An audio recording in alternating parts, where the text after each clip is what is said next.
Dear parishioners, as we gather for the 24th Sunday in Ordinary Time, Year B, the readings invite us to reflect on the nature of faith, discipleship, and the sacrifices that come with following Christ. This reflection is prepared by Father Ayub Francis, pastor at St. Jude Church, Grand Rapids, Michigan, USA. First reading, Isaiah 50, 4-9a presents the suffering servant who, despite insults, suffering, and hardship, remains steadfast in faith. The servant, trusting in God's help, is determined to endure trials without retaliating. This reading reminds us that faith involves perseverance and trust in God.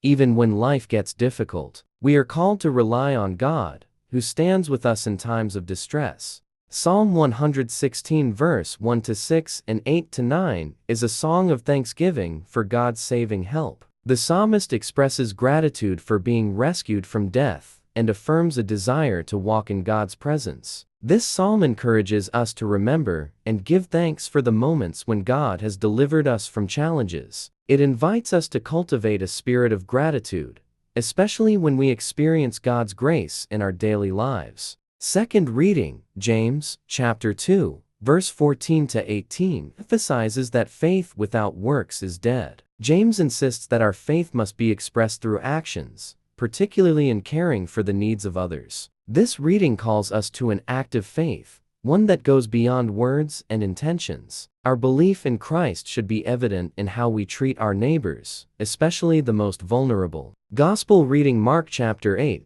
verse 27-35 offers a pivotal moment in the Gospel, where Jesus asks his disciples, "Who do you say that I am?" Peter acknowledges him as the Christ, but when Jesus speaks of the suffering he must endure, Peter resists. Jesus rebukes him, teaching that discipleship requires denying oneself, taking up one's cross, and following him. This passage invites us to consider the cost of discipleship. Following Christ means accepting both the joys and the sufferings of life, with a willingness to sacrifice for the sake of the kingdom. Practical message for today. These readings challenge us to deepen our faith and put it into action. Like the suffering servant, we must trust God even in adversity. Like the psalmist, we are called to live in gratitude. James reminds us to live out our faith in service to others, while Jesus teaches us that true discipleship involves sacrifice and carrying our own crosses. Meditation question: in what ways can I more fully express my faith through actions of service and sacrifice, following the example of Jesus? May God bless you abundantly as you seek to live out these readings in your daily life.